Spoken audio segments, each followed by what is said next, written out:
27 তারিখের হকার উচ্ছেদের পরে শান্তিপুর স্টেশনের চেহারা সম্পূর্ণ বদলে গেছে। আগে যে প্ল্যাটফর্মে হাঁটতে কষ্ট হতো, লাইন দিয়ে সারি সারি দোকান ছিল, এখন সেখানে সম্পূর্ণ ফাঁকা জায়গা।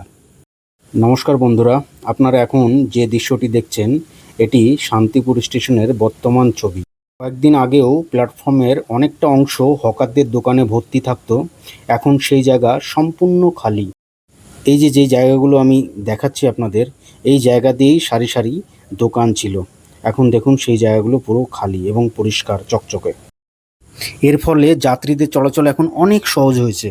স্টেশনের ভেতরের করিডোরও এখন অনেক পরিষ্কার এবং খোলামেলা।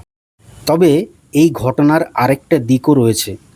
দীর্ঘদিন ধরে স্টেশনকে কেন্দ্র করে বহু হকার তাদের জীবিকা নির্বাহ করতেন। উচ্ছেদের ফলে তাদের আয়ের উপরও প্রভাব পড়েছে। আজ তারা রাতারাতি বেকার হয়ে গেছে, তাদের উপার্জনের পথ পুরো বন্ধ হয়ে গেছে। দেখুন স্টেশনটা একদম সোজাসুজি তাকালে কত সুন্দর পরিষ্কার এবং ঝকঝকে দেখাচ্ছে, কোথাও কোনো দোকান আপনি পাবেন না। তবে স্টেশনের ভেতরটা যেমন দেখছেন, বাইরের পরিস্থিতিটা কিন্তু এখনও সেরকম নয়। বাইরে কিন্তু এখনও দোকান দেখা যাচ্ছে। তবে আমি যে দোকানগুলো এখন আছে তাদের দু একজনের সাথে আমি কথা বলেছি, তারা কিন্তু খুব আতঙ্কে আছেন যে কখন কি হয় না হয়। তবে সব মিলিয়ে বলা যায় যে শান্তিপুর স্টেশন এখন অনেক বেশি খোলামেলা, পরিষ্কার পরিচ্ছন্ন এবং সহজ চলাচলের সুবিধা দেখা যাচ্ছে।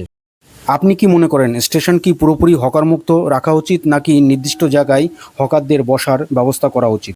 ভিডিওটি ভালো লাগলে লাইক করুন, শেয়ার করুন এবং এই ধরনের আরও অনেক গুরুত্বপূর্ণ আপডেট পাওয়ার জন্য চ্যানেলটি অবশ্যই সাবস্ক্রাইব করুন। Thank you.